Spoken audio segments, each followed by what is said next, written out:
Thank you very much. Thank you, Chairperson.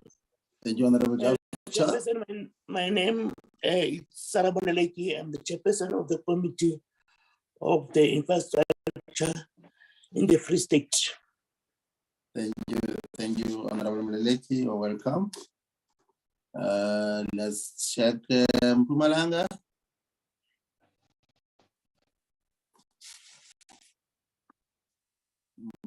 Mpumalanga.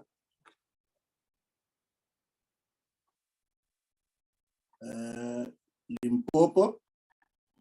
Limpopo, good morning, Chairperson. My name is Rebecca Sono, and I'm the Chairperson of the Portfolio Committee on Transport and Community Safety.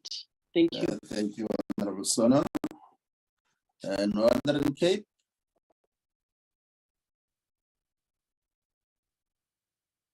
Northern Cape.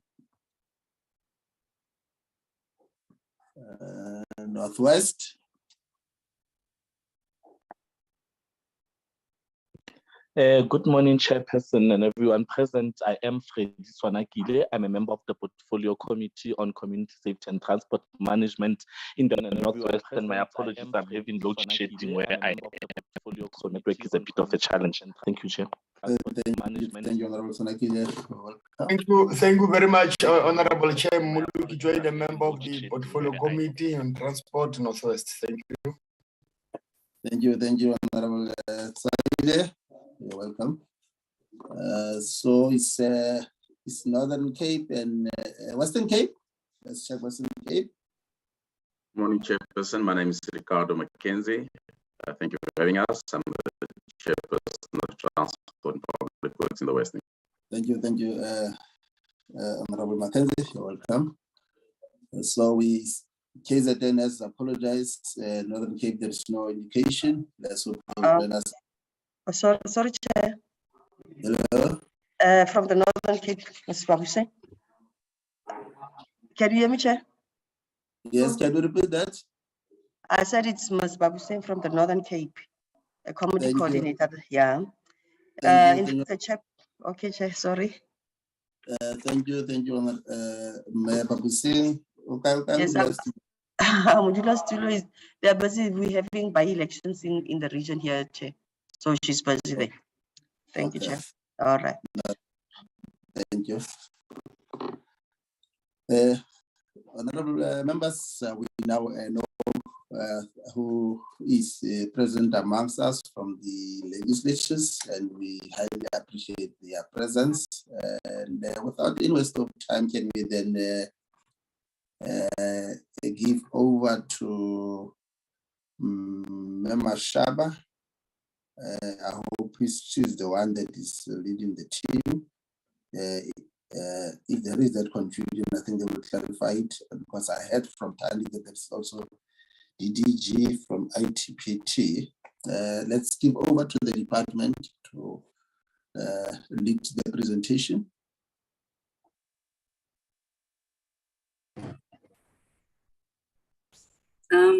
Good morning, Chairperson. I am Rebanzu Mashaba. I'm from the Department of Transport. I am the Deputy Director General responsible for integrated transport planning. I have requested Mr. Alan Chikambi to please flight the presentation for me. Thank you. Thank you, Mashaba. You're welcome.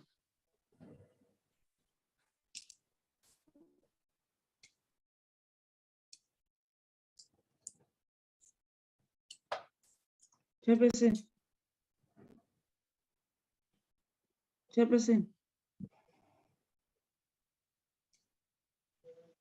Honorable Mashodi, the floor is yours.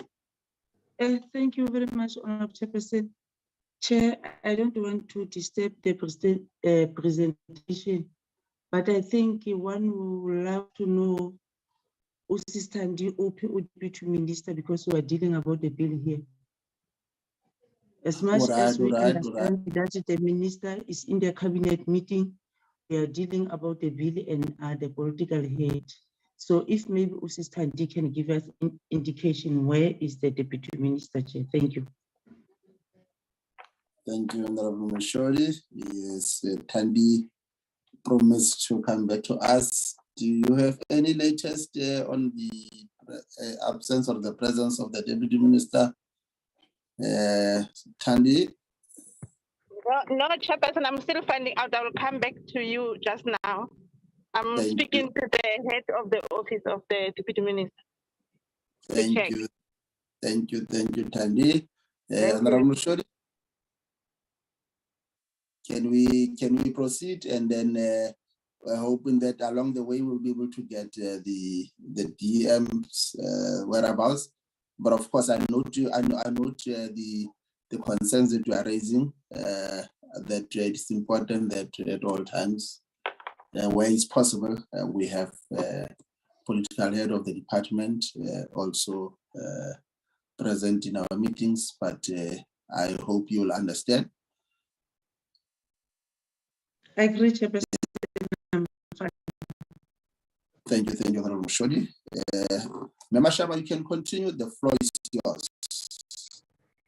Thank you very much, Chairperson. The presentation has already been flighted. Can I please have the next page?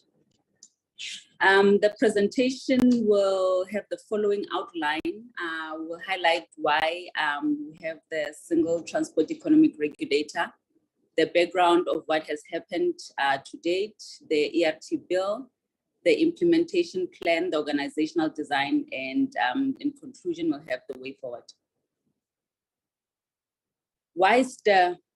South Africa needs to ensure the cost effectiveness and efficiency of its transport system in order to meet its economic and social goals. The preconditions for efficiency and cost effectiveness do not yet exist in the sector due to the following reasons. There's potential conflict of interest, especially where state-owned entities have been given monopoly and regulatory powers. There are significant gaps in the regulatory framework, which then inhibits the government's ability to provide consistent and comprehensive economic oversight. There has been an observation of the scarce skills and a lack of capacity as it relates to economic regulation. The transport sector does have safety regulators, but as it relates to the economic regulator, we only have one that is fully functional. There is also an absence of a clear appeals process for regulated entities within the transport sector. And based on the benchmark that we have undertaken, the international comparisons suggest that transportation comprises an unacceptable high proportion of logistical costs in our country. The economic regulation in the transport sector is currently fragmented, it's inconsistent, and in some cases, it's non-existent. And the reason why we want to put the single transport economic regulator in place is firstly to improve the existing regulatory framework, where there is a need to establish a complaints and appeal mechanisms for all modes, to strengthen the independence of existing regulators, to develop a rigorous and consistent methodology and procedures, and to create sufficient and dedicated regulatory expertise. The second one is to expand on the existing regulatory framework, which will therefore require us to address potential conflicts of interest in the implementation and oversight of transport infrastructure, to introduce regulatory oversight across the rail sector, and to deepen oversight across the key aspects of the transport value chain. On the wider policy impetus, STAIR was informed by a number of policy documents as depicted on the slide. The first one is the National Development Plan 2030, which then stipulates that the state must put in place appropriate regulatory and governance frameworks so that the economic infrastructure is operated efficiently and tariffs can be set at appropriate levels. The second one is the recently revised White Paper on Transport Policy 2021, where it provides a government role in regulating monopolies, specifically in the state airports, the ports, road and rail concessions. And it also provides for the establishment of a regulatory structure as and when is required. Then we have the MTSF action plan, which then stipulates the need for a regulatory reform to provide certainty and spur investments, the importance of transport efficiency and competitiveness, to enable the review and possibly consolidate existing regulators, and to establish a single transport economic regulator. The STEF forms part of the economic reforms and stimulus package of South Africa, and will also help to realize the goals and operations of Vulindlela. The SONA 2021 also pronounced and addressed the need of having an independent economic regulator within the transport sector. Just to provide a bit of background of where we started and where we currently are at, as illustrated on the slide, the ERT bill was published by Cabinet in 2018 for comments by public, and the bill was then gazetted twice in February and September 2018 for public consultation. The DOT then undertook engagements and consultation with NEDLEC between October 2018 and April 2019. The Office of the Chief State Law Advisors provided positive legal opinion, which then states that the ERT bill meets the constitutional requirements. The Department of Planning, Monitoring and Evaluation approved the Social Economic Assessment Systems reports, which were both signed off. The bill was then presented to the SH cluster on the 11th of April 2019, and it was formally approved for final submission to Cabinet for approval for its introduction to Parliament. PICOT then finalized the deliberations on the ERT bill on the 14th of September 2022, and the National Assembly voted for the bill to be introduced to NCOP for concurrency on the 27th of September in 2022. This provides the details as outlined in the bill itself. The objectives of the bill and what it aims to achieve and address is the consolidation of the economic regulation of transport within a single framework, to make consequential amendments to related acts, and to establish the Transport Economic Regulator and the Transport Economic Council that aims to promote, to establish, to enhance, and promote the transformational agenda. And as it relates to the promotion, we're speaking about the development of a competitive and efficient and a viable South African transport industry, which contributes to economic growth and development, the development of an integrated system of economic regulation for transportation of passengers and goods through our airports, our ports, our road, and our rail, to ensure that there's efficiency, reliability, safety, and performance in the management and operation of transport facilities and services in accordance to the recognized international standards and public demand, and to also ensure that there's appropriate investment in the transportation facilities and services.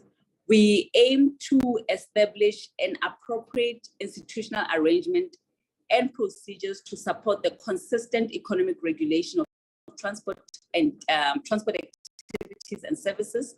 We aim to enhance the transparency in the management of transport facilities and services, and further to develop small and medium enterprises, and to achieve equality through the measures of design to advance persons of historically disadvantaged by unfair discrimination in the operation of transport facilities and services.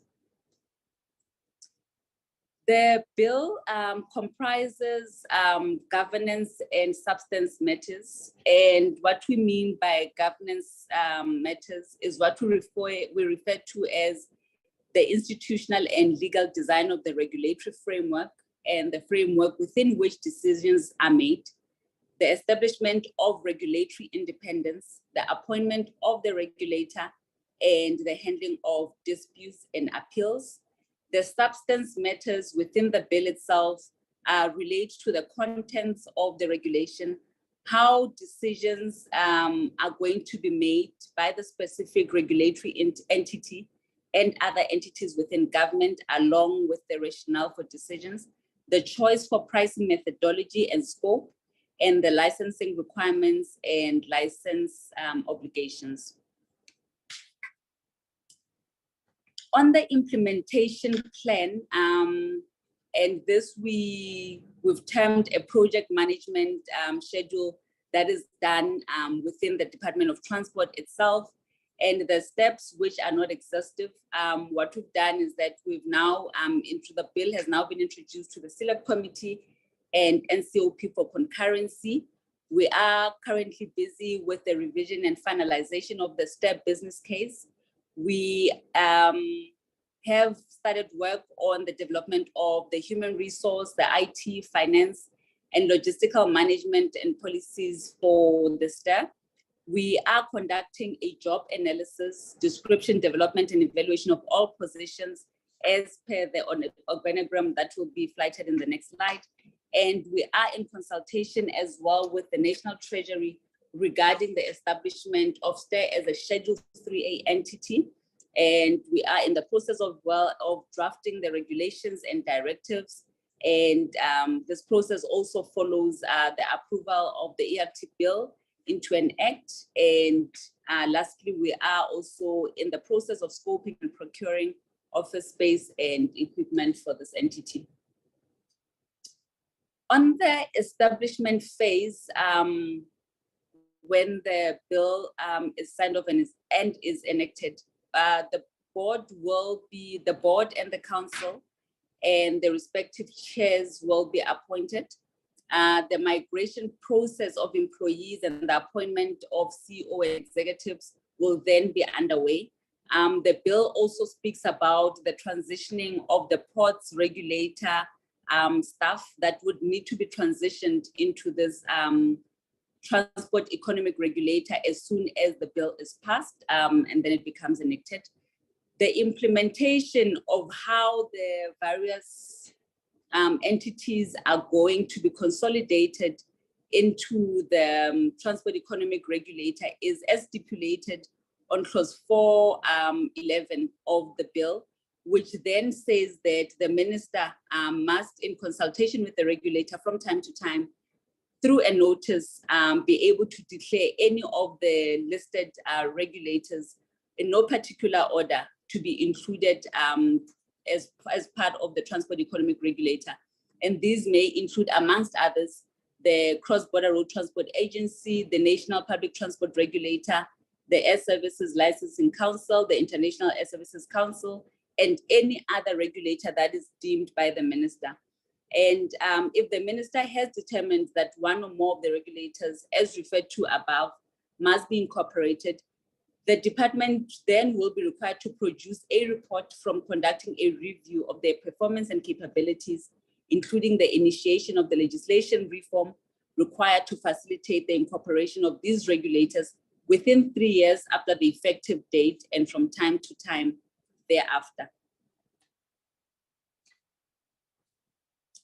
Just to show an indication of the proposed organizational design of this transport regulator, where we have the minister being the executive authority, and we have the regulatory board, the council, which then will be dealing with the judiciary system and dealing with the appeals and complaints that are raised by the different operators.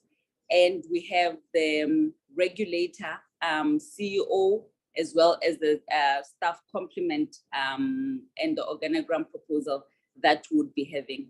As depicted on the slide, we have proposed, and as per the bill itself, that the regulator board will have 5 part-time members. Their term of office will be 4 years, which they will have then the experience. They will need to possess experience in economics, law, commerce, or accounting, amongst others. As it relates to the CEO of the regulator, the term of office will be 4 years, and it is also renewable. The regulator executives also operate on a 4-year term, which is also subject to be renewed.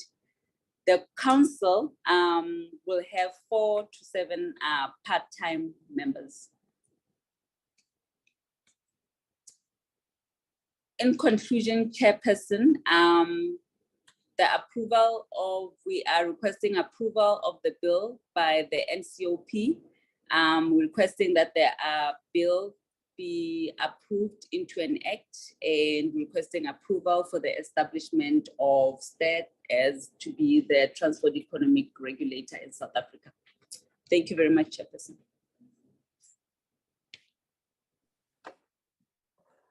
Thank you, DDG Mashava for the presentation on the bill that aims to regulate the single transport economic regulation. If the presentation can be taken down, so that we are then able to proceed with the engagement. Honorable members, that's the presentation. What I'll then do, I will then can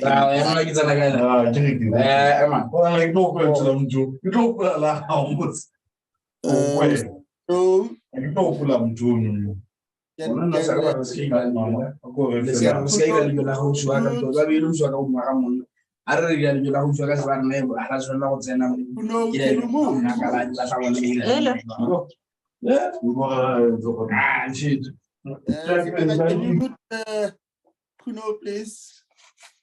Thanks. I've noted Honorable Ricardo Mackenzie from the Western Cape. Let's start with Ricardo Mackenzie. The floor is yours, Honorable Member. Thank you, Chairperson, and thank you for the presentation, DDG. Chairperson, I know this bill still, by your grace, need to be referred to us in the Western Cape, but I'm just a bit concerned. Slide number 7 and 8, particularly slide number 7, the end of slide number 6, speaks to if this is a done deal. And the words the DGG used, they are in the process of looking for officers, they're in the process of appointing people. It's a bit bizarre that before a law is passed in this country, we're already busy negotiating with people. Perhaps I missed something, but that's the perception I got, because I know that the NCOP still must process this, then it must come to us. So I don't know how people can be in the process of appointing, negotiating, looking for officers if a bill is not passed by Parliament. This is the first I've heard of this. I've been a member of Parliament for 8 years. Thank you. Just want to get clarity on that. Thank you. Let's Honorable Mushasi Tandi, do you want to come back to us? Yes, Chair. No, I just got the message that the Deputy Minister is also in the EC Cabinet Committee. Okay, no, thanks for that update, Tandi. Thank you. Great. Honorable Mushori. Thank you very much, Honorable Chairperson, and let me greet honorable members from the Select Committee, honorable members from the legislature, especially my chairperson from the Free State Province, Honorable Sarah Mleleki, the staff of the Parliament, and the staff from the Department of Transport. Also, Chairperson, let me thanks very much for presentation this morning. I want to raise one or two questions, Honorable Chairperson. The first question, Chairperson, is the principles of the regulation should be standardized across mode of transport, and the regulator must be administratively independent, notwithstanding the fact that the Department of Transport is responsible for determining policy, in particularly the provision of funds for rehabilitation of infrastructure was not standardized among different mode of transport. Now, Chairperson, my question is, how is the new proposed entity going to be different from the Competition Commission? And also, Honorable Chairperson, will it not have the overlapping function? That is the first question that I have, Honorable Chairperson. The second one, Honorable Chairperson, I just want to check, given that the bill is intended to consolidate the regulators in the transport sector, which of the existing regulators will be dissolved, and what is going to be the job implication for the employees of these regulators? Are you anticipating job losses? If not, how are you planning to manage these processes? I'm asking this question, Chairperson, considering the high rate of unemployment, Honorable Chairperson. The last question, Honorable Chairperson, is the presenter tell us about the finalize of migration process of the employees. And she also tell us the CEO and executive is on the way. I think Honorable Chairperson, it can be proper if maybe can give us the time frame when this post is going to be filled. For now, Chairperson, I've got only that question. Thank you very much. Thank you, Honorable Mashuri. Are there any further questions from members? Let me then also raise some few questions. The first one relates to clause 4.2 that deals with the purpose and application of the Act.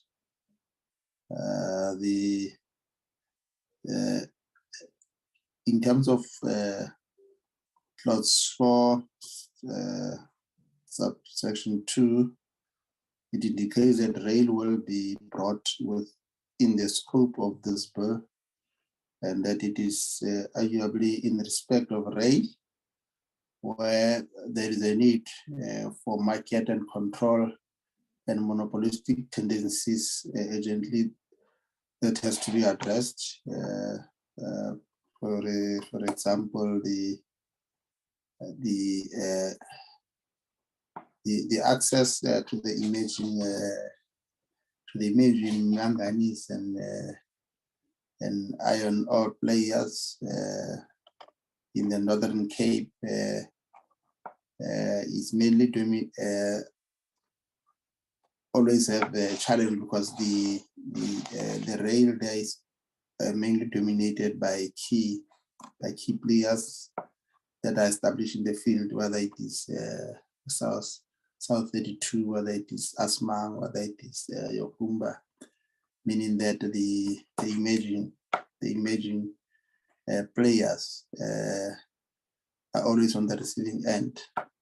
So the question that I want to pose is how was the 70% market control determined as a threshold for identifying monopolistic operators?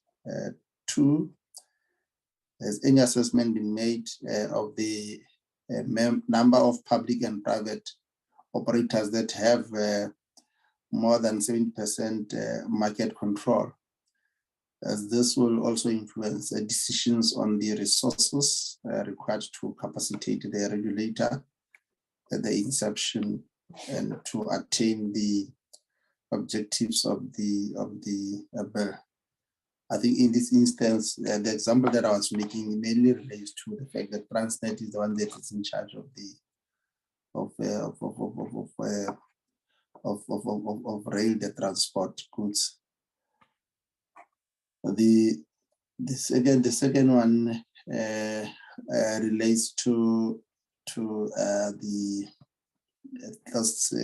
clause 49 to 54, which deals with administrative matters concerning regulator and council. The point that I want to assert is that the cost associated with the regulation is often transferred to end users and customers, where price regulation is then used to buffer end users from price increases which measures will be put in place to ensure that the rail sector that has not yet adapted to operating without monopolistic advantages and where efficiencies have not yet been built into its systems and operations is not destabilized. In the socioeconomic impact assessment, one such approach identified was that the bill allows the regulator to take into account security of supply concerns when setting price controls. This will allow the cross subsidy to continue as required for the foreseeable future. So the question is, which other measures will be put in place to mitigate this situation? Then the last one relates to the role of market inquiries. At present, it may appear that the bill is vague with regards to which aspects of facilities and services will be regulated. And in my view, market inquiries are necessary to determine which aspects of the facilities and services in a particular market, and in light of macro and microeconomic factors present at the time, must be regulated.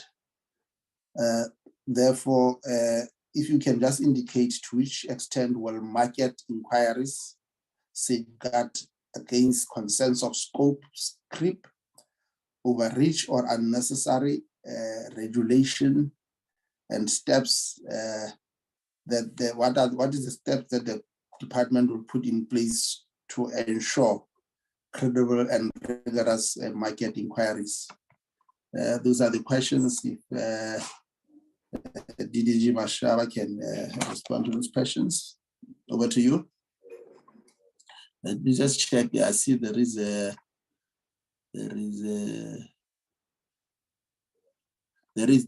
is also a question from Honorable Brataseth.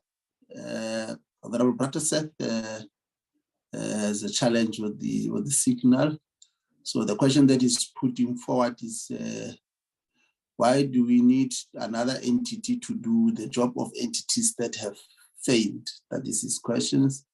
Second question that Honorable Brataseth is posing is, are we not just adding another layer of bureaucracy far away from the workplace? If in responding to questions, those two questions from Honorable Brataseth can also be taken into account. Over to you, Mama Shava. Thank you very much, Chairperson. I also have the project team with me to provide support. They will be assisting with responding to some of the questions that have been posed. Just to, I'll answer the question that was posed by Mr. Ricardo from Western Cape on slide 7, where he was concerned that we're already doing work. The work that we are doing, Chairperson, is not because the bill has already been enacted. We are doing work so that when the bill gets passed, we are not found wanting. So we are doing something just to be proactive to ensure that when all systems go, we are ready as well to hit the ground running. So nothing has been put in place. It's just an internal processes that are running within the department. The question asked by Lydia, there were a number of them on the consolidation of regulators and the issue about job losses. There will be no jobs that will be left, that will be lost. There is also in the bill, Schedule 2, where it speaks about the transitioning of the post regulator, because the post regulator is the one that is going to be the nucleus of this particular regulator. And in that, Chairperson, it does make mention that the persons that are currently employed by the post regulator will be transferred to the regulator, and the Section 197 of the Labour Act will be used to transfer these employees, so they will not be losing their jobs. The standardization of investment of transport infrastructure.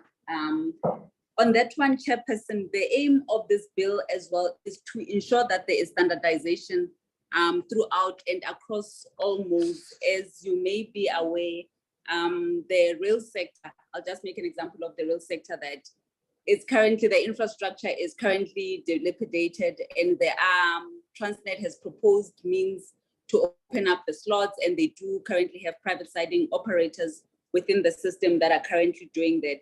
So part of the objectives is to also ensure transparency and to promote investment in an open way. The next one is the overlapping of functions. The bill does not aim to overlap any functions, Chairperson. What we currently are doing is that we do have, we only have one economic regulator and several safety regulators in the transport industry.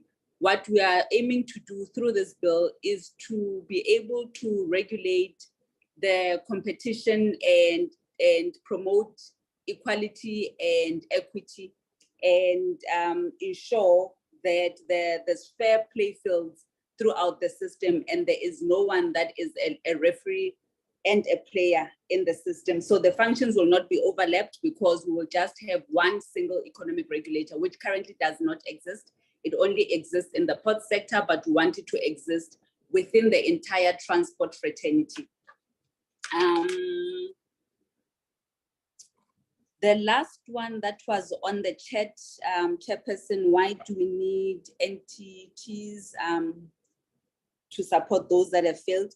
The entities that we currently have, Chairperson, have not failed. As I had mentioned, they are currently dealing with different aspects, and they are also charging different prices for different operations. So what we are trying to do as well, Chairperson, is to ensure that there is only one regulator that sets the price regime and price methodologies that is transparent, and also allows for a transport appeals board that will be able to engage with the various complaints and appeals that are brought to the council itself.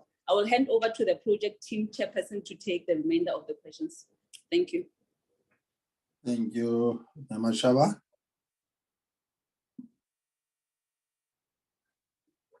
Can the project team, Chairperson?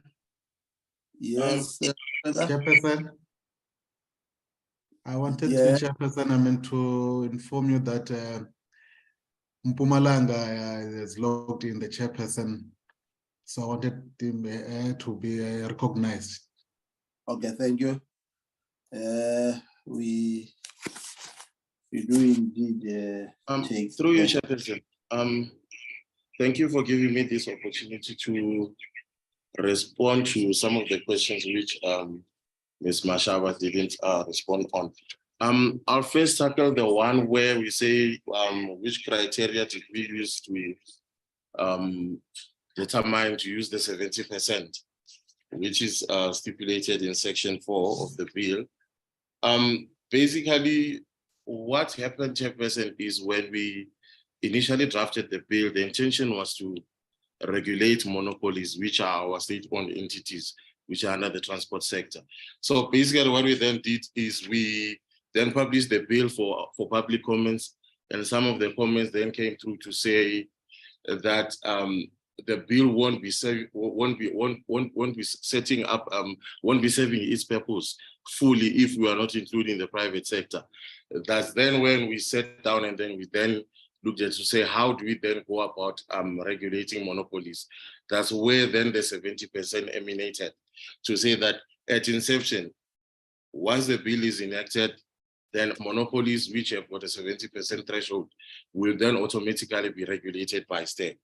And then the other entities which needs to be regulated will therefore be catered for by clause B, by clause 4.2b, which then states that the preconditions of efficiency and core effectiveness do not exist in the market consent. Therefore, that's when we will then, the minister will need then to receive an advice from Competitions Commission, which will then lead to the second question, which was then asked to say, aren't we duplicating functions by establishing STAIR, while there's Competition Commission, which is dealing with issues of competition and market inquiries, etc. Basically, when we look at the bill, what we're anticipating to do is saying that where there's a need to conduct a market inquiry, when you look at clause 43, it deals with any other relationships with existing regulators. So basically, which means that if there's concurrency of jurisdiction between STAIR and Competitions Commission, there is a need for STAIR in consultation with the Competitions Commission to can have a memorandum of understanding on how they are going to deal with those issues. And at the moment, we're still in the process of consulting with the Competitions Commission so that we can reach that agreement. And the market inquiry processes and stuff will be then embedded in the regulations, which we are currently in the process of developing as well. I think I've covered that one, Chairperson. I'll allow some of our team members to add on what I've alluded on.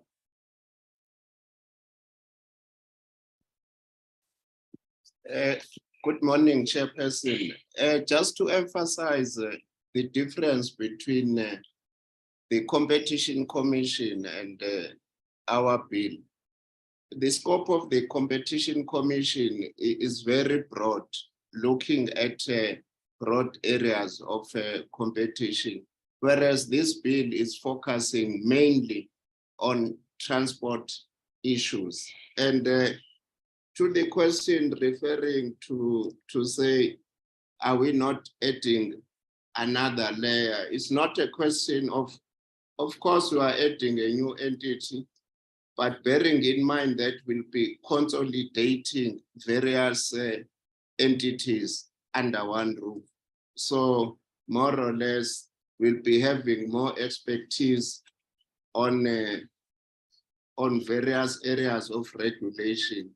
And the other reason for ensuring that we have all entities under one roof is to ensure that the expertise is consolidated as reflected in previous slides. Because right now, we have scarcity of skills in economic regulation in most areas. Thank you, Chair.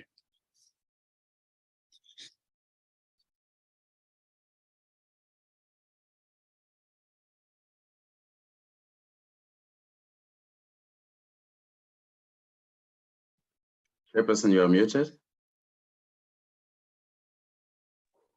Thank you. The question on the administrative matters related to what was contained in the socioeconomic impact in relation to allowing the regulator to take into account security of supply concern when setting price control, as this will allow the cross-subsidy to continue as required for the foreseeable future. Which other measures will be put in place?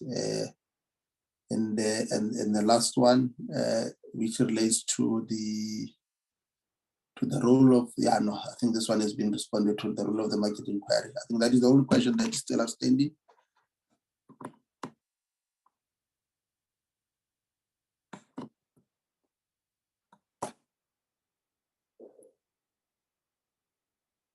Mashawa? Chairperson, can I kindly request that you repeat the last part of that one on the administrative issues?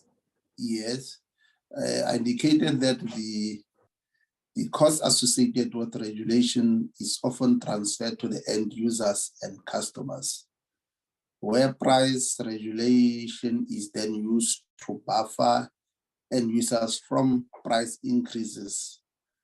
Which measures will be put in place which measure will be put in place to ensure that the rail sector that has not yet adapted to operating without monopolistic advantages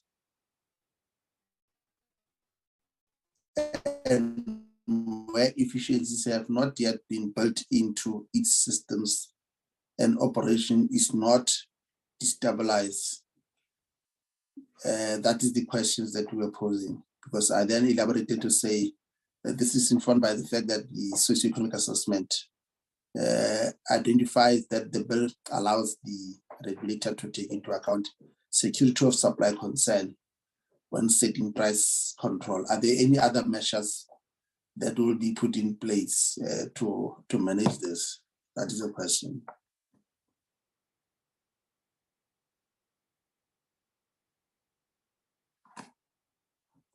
Hello.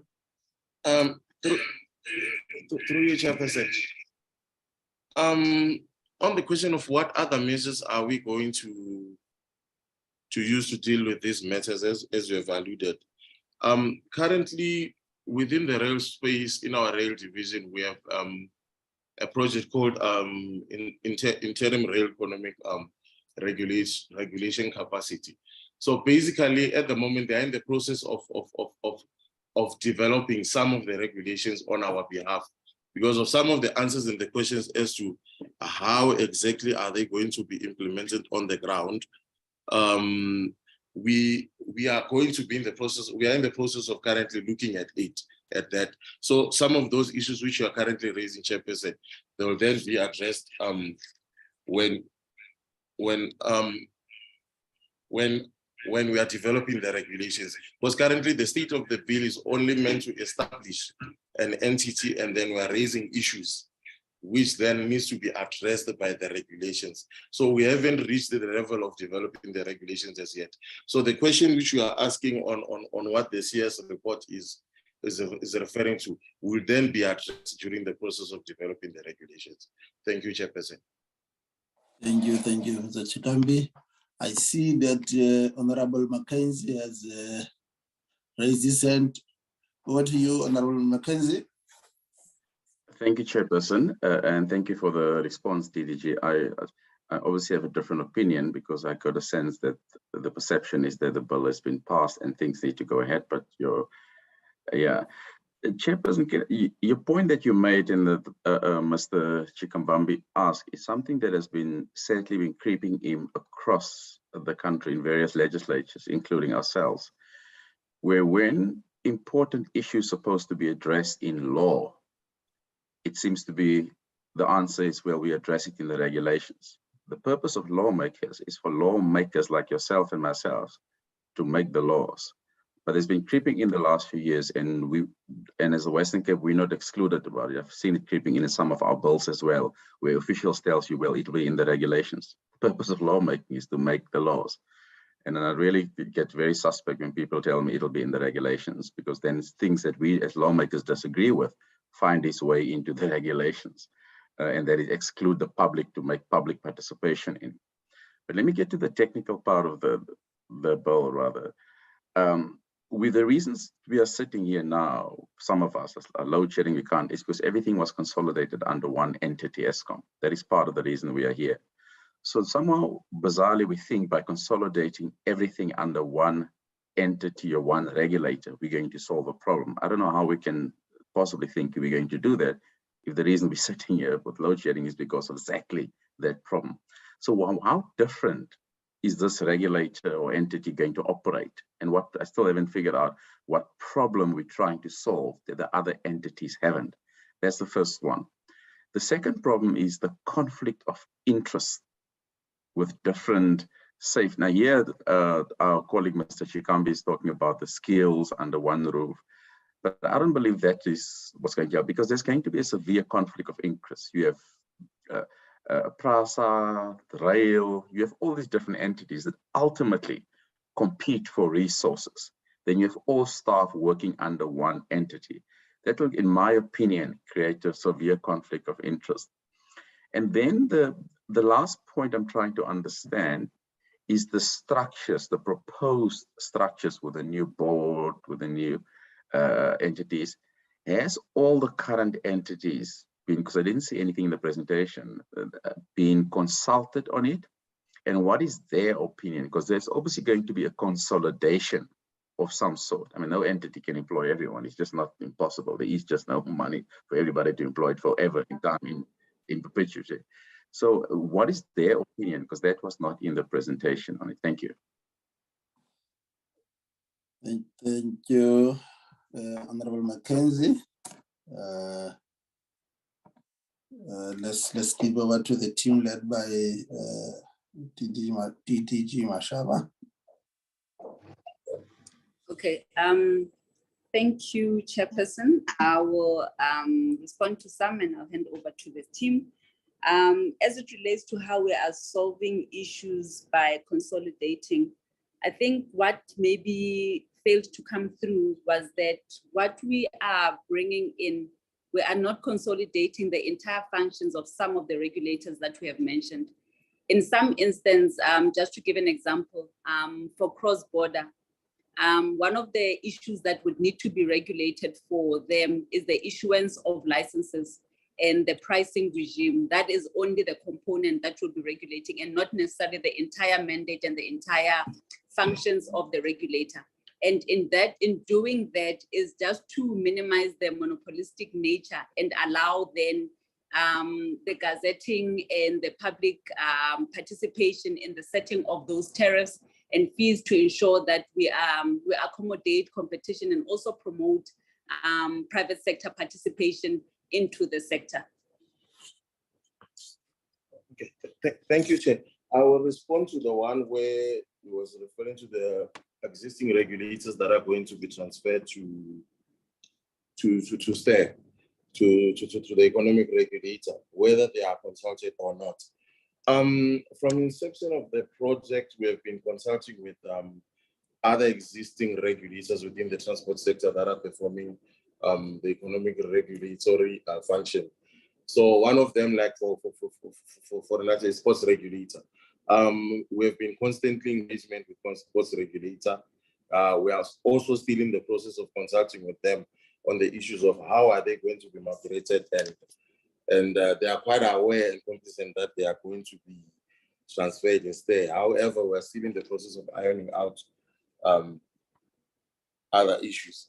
And there are also other entities which we then consulted, like almost close to 28 of them. Cross-border was one of them, which was consulted.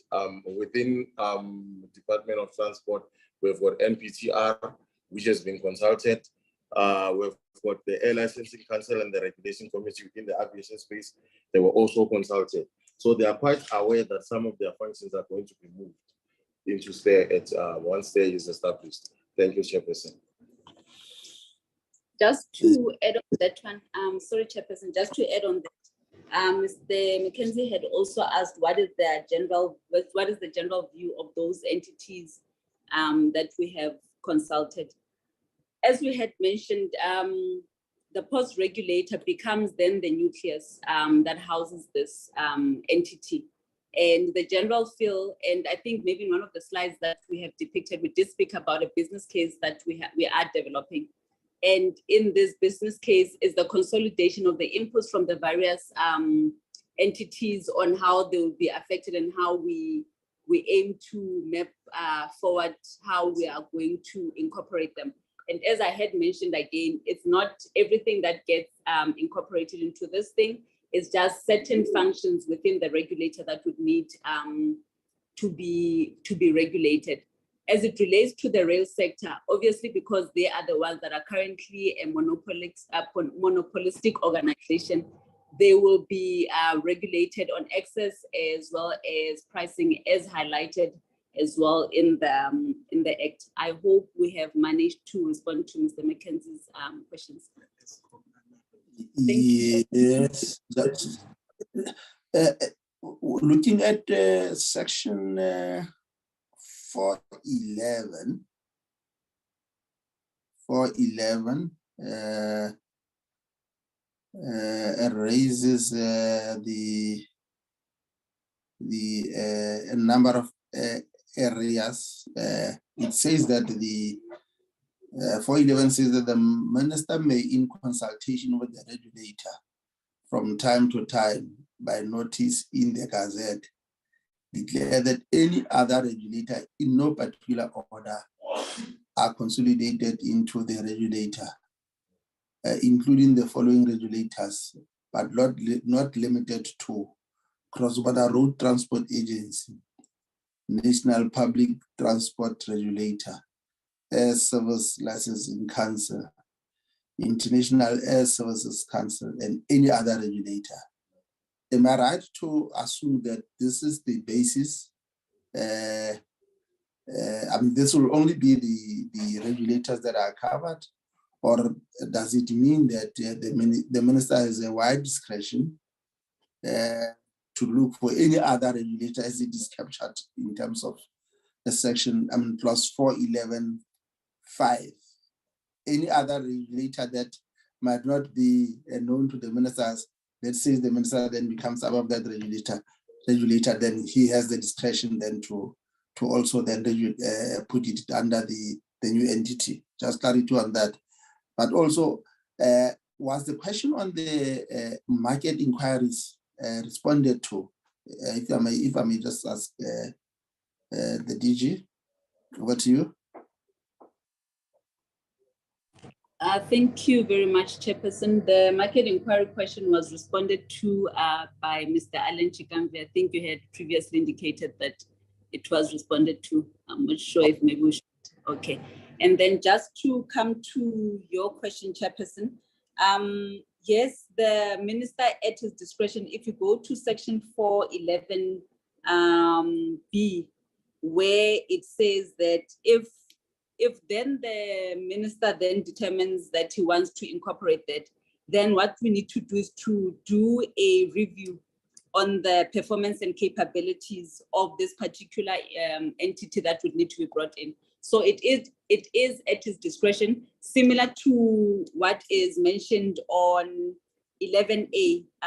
These ones that have been listed here will not be incorporated as per the order of the bill itself. It can decide to include the National Public Transport Regulator to be the one that comes in first, as opposed to the other ones. So it is at the discretion of the minister, obviously through a public participation process as well.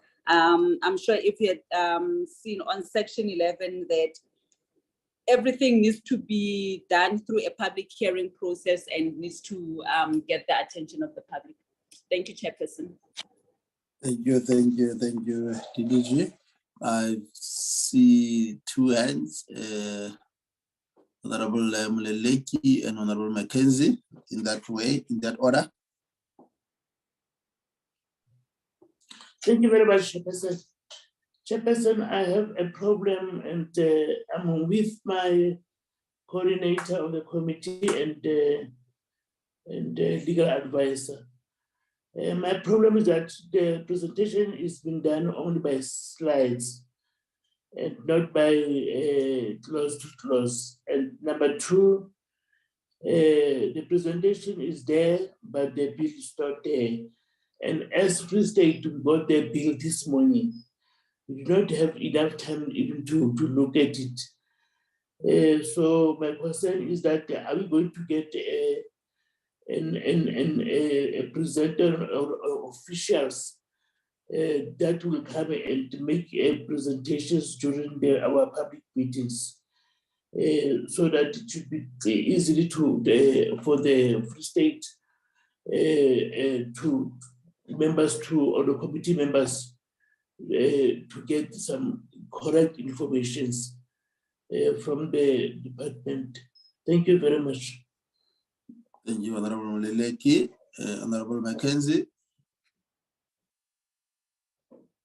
Thank you, Chairperson, and thank you to the DGT and Mr. Shibambi for the answers.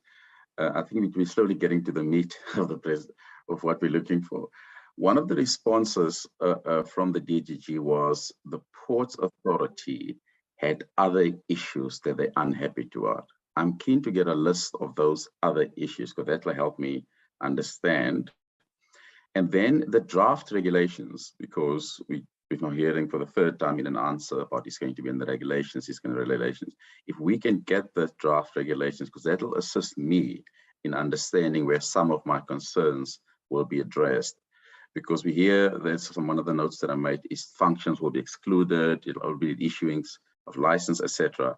So I'm trying to understand how the other entities or some of the other matters will be addressed and what exactly will be excluded. But I know the answer will be, it will be in the regulations. If we can see those regulations, it'll help me understand what is going to happen and what is the full intent of this. Thank you.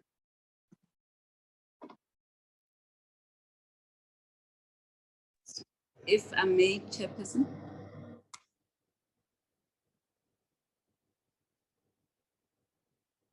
Sorry, Chairperson, you're on mute. The DDG can take the floor. My apology for that. DDG Mashaba, you can continue. Thank you very much, Chairperson, and thank you again to Honorable Mackenzie. The draft regulations, we will make them available to you. And as it relates to some of the issues raised, Mr. Mackenzie, by the PRSA, it's mainly on their current operation. They wanted to expand some of the staff complement and the grant that they currently have, and also elaborate further and add some of the functions that they currently are doing. So on that one, because there can't be anything else that can be added given that this process is running, one of the views that we've had is that if we now extend the staff complement of the ports regulator and also possibly extend the grant that's given to them, the process, because it's such a lengthy process, by the time maybe this thing, by the time the act gets promulgated and by the time PRSA requests then get issued, might be at the same time as when this act then is to come into being. So then it then defeats the whole purpose of undertaking the exercise of wanting to expand the scope when we know by fact and as per the bill that they will be consolidated and transitioned into the new transport economic regulator. So the issues were mainly on the financing and the resource issues. Thank you very much. Thank you, thank you. Sorry, Yeah. Chairperson, also additional comments from... Chairperson, there was an issue or a request from Honorable Mondeleki that we do presentations during their public meetings. We are more than happy to do that, as well as that suggestion is open to all provinces. Thank you. Thank you for that intervention. Committee Secretary. The bill, will you help the colleagues from the legislatures with the acts? Well, I mean with the bill, because so that I think the issue is let's make it much more easier for them, even if you can even forward the work done by the content advisor and also the act, and also just make sure that they have the presentation. But also I think in the past your interaction with the department has ensured that in regard to the public participation, there will always be a support team from the department on standby. I mean, part of the meeting to help. Can you respond to that? Thank you, Chairperson. Yes, Chairperson, on the bill, yes, the bill was sent out last year to all provincial legislatures. After the moment it was referred to us, we sent it to all provincial legislators, and early in January, we resent the bill to legislature. So maybe they've been there might have been a communication breakdown between, the link in the legislature and the legislature, but the bill was sent out. And also on the issue of public participation, yes, Chairperson, in terms of the NCOP processes, this is our first meeting, is consultation, the department is briefing. Then after this meeting, according to the program, the department, the provincial, members of the provincial provincial delegates, who is yourself, chairpersons and the members, will be going to their provinces to brief the province. And during that briefing, they will be supported by officials from the Department of Transport. And maybe I can just confirm the next meeting will be on the 15th of March, whereby the permanent delegates will be briefing their respective provinces, 15th of March. So, thank you, Chairperson. Thank you. Honorable Mleleki, the 15th of March, it's a date from the permanent delegates to our various provinces. So definitely will be accompanied by the departments, departmental support staff, just to make it much more easier in terms of the briefing. But we note the response given by the committee secretary. I hope that is sufficient, but I think we'll encourage also the team from the legislatures and also the NCOP to take a lot, so that honorable members are in a much more better position to make their inputs. I see another hand. Is that the legacy hand, Honorable Mackenzie? No, Chair, just my last question on this, because then I'll wait for my turn in my legislature. One, Chair, is thank you for that feedback. And I think that the Ports Authority raised a concern, which I think all other entities will have. I mean, it's February now, we're going to the budget process. 1st of April is the new financial year. Their structures and their staff planning and affected persons, how has a DGG and her team, and how do they intend managing this process? Because a lot of staff will be affected, obviously. And the second point is just the process point, Chairperson. March is our annual report period, and I know Parliament as well. And public hearings during that process is quite difficult because, as I said, the 1st of April is the first financial year, and we all want to finalize our budgets. So I don't know what the intended timeline was from the NCOP for us to start our public participation process so we can get through it as soon as possible. And then my last question will be to the DDG again. The regulatory board, if she can just assist us, once the regulatory board, or I think in the presentation they refer to them as a council or something, a council of 4 to 7 part, I'm just moving screens here. Once they have made a decision, is that final, or does it go on appeal to the minister, or does a persons or affected entities have to go to courts to get that a decision affirmed or objected or appealed? If you can just give clarity on that last point. Thank you, Chair. Thank you. Honorable Mackenzie, DDG. Okay, thank you very much. I was cut off a bit there, but we managed to get the last bit of the question. I'll ask the project team to assist. Okay, thank you. Through you, Chairperson, thank you. The question that was raised regarding the board when they've made the decision whether it will be ascended to the minister or the decision will be final. Okay, according to the bill, one of the functions of the board is to deal with issues of governance, not necessarily issues of, they are not responsible for making decisions of an economic regulatory decision. However, they only make decisions on issues of governance of the regulator, and the decisions that they make they end at the board level. They're not going to be ascended to the minister, because we are trying to develop an entity which will be independent from the political powers. And the other one is with the regulatory decision which the regulator makes is made by the regulatory panel, which consists of the CEO and executive officers. Those are the former panel whereby they go and make a regulatory decision.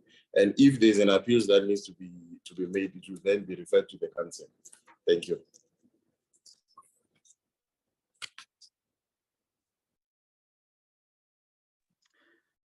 Chairperson, you're muted, and just while you unmute yourself on the first question, and then the second B part is, where does the council's decision go to? Where do people appeal to?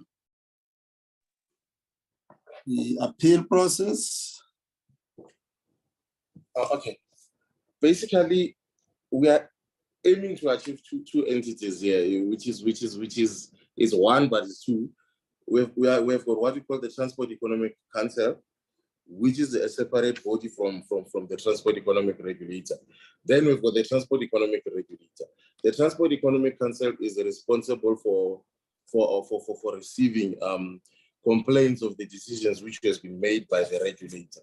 So therefore, it's an appeals body of the decisions which were made by the regulator. So if let's say a member of the public or any other entity is aggrieved by the decision which has been made by the regulator, they then refer the matter to the council. And if the matter is not resolved at the council level, it will then be referred to the judiciary. Thank you. Thank you. Committee Secretary, I think let's also commit to share with the colleagues from the legislatures the socioeconomic impact assessment report. I believe that it will also assist. But having said that, I believe that we have reached a point where we can say, as the first step in terms of the interaction and interface of the NCOP with the bill, we are now in a position to proceed forward and to move forward. Like as you have correctly pointed out, our next leg will be for the permanent delegates to visit. But of course, there is a question that was posed by Honorable Mackenzie in terms of our process plan, given the point that he has raised. Maybe you would want to respond to that. Thank you, Chairperson. In response to the question, Chairperson and members, you will note that this committee, as we are speaking, we've got 4 bills, which are Section 76. And having said that, we don't actually have luxury of time to fiddle around.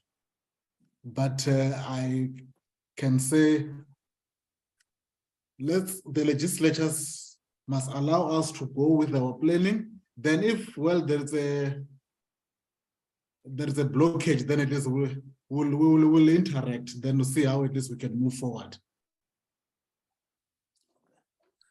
Thanks, Committee Secretary. The process plan as outlined will unfold, but definitely where there are challenges, Honorable Mackenzie, you are at liberty to interact with us. We can find a way to accommodate some of the challenges.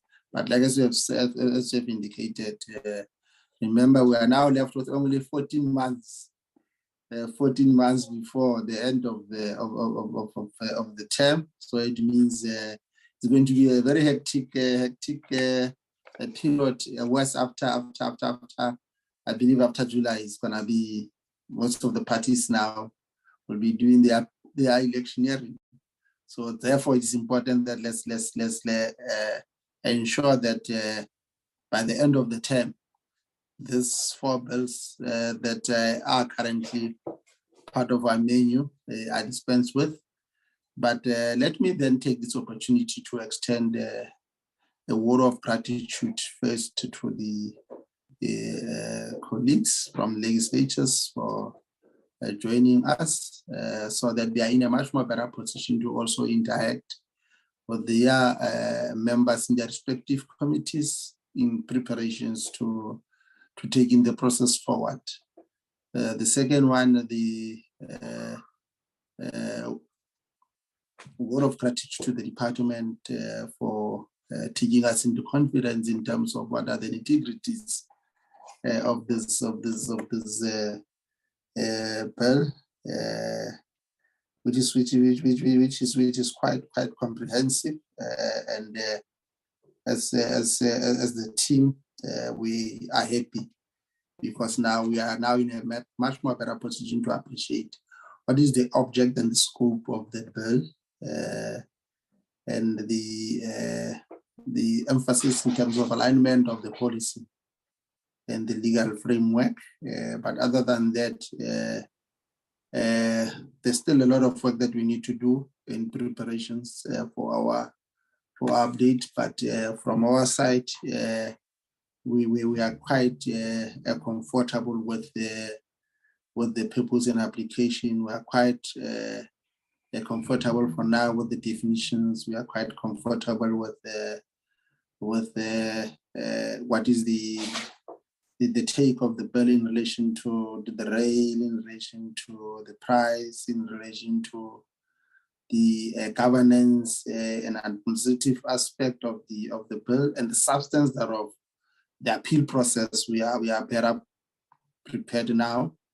But I think more than that, I think we want to thank you for your effort in honoring our appointment with you for this briefing.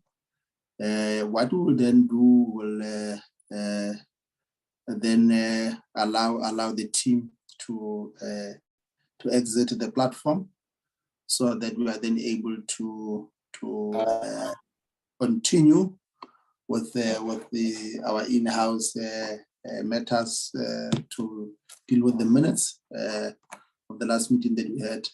Thank you, honorable members from the legislatures, and also the team from the department. You are excused. Thank you very much. Thank you, Chair. Thank you very much.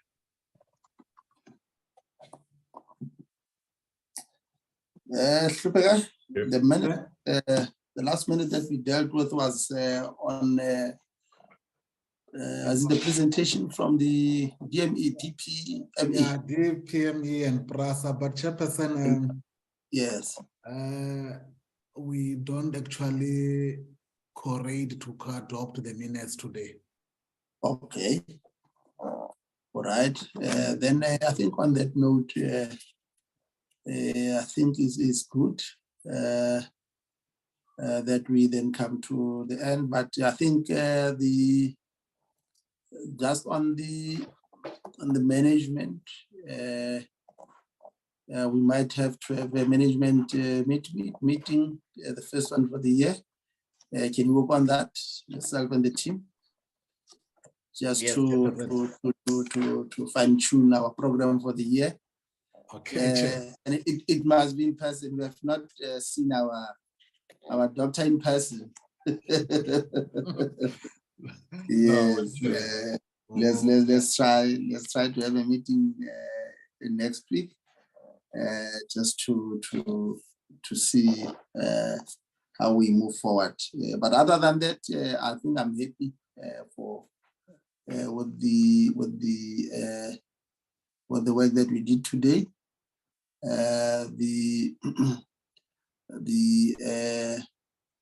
The fact that Honorable High, particularly given the apologies, but also the Honorable Dango was in a WIPAR meeting, and Honorable Mamara Khani, they just indicated us that let's note that their apologies. So other than that, I'm happy. Let's then take this opportunity to express a word of gratitude to all of you for making this meeting a success.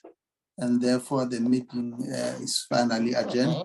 We'll then deal with those outstanding matters, the PRASA minutes, and also the DPME minutes in the next meeting that we're going to have, which will be next week, Wednesday. No, Chairperson, I remember next week Sunday is a joint sitting, so we've agreed to move the agenda item of next week to the 22nd of. To the 22nd. Yes, yes. Okay, good. Well, thank you. Therefore, the meeting is adjourned. Thank you. Sorry. Thank you, Chair. I will request our team to remain, Dr. Clark and all members of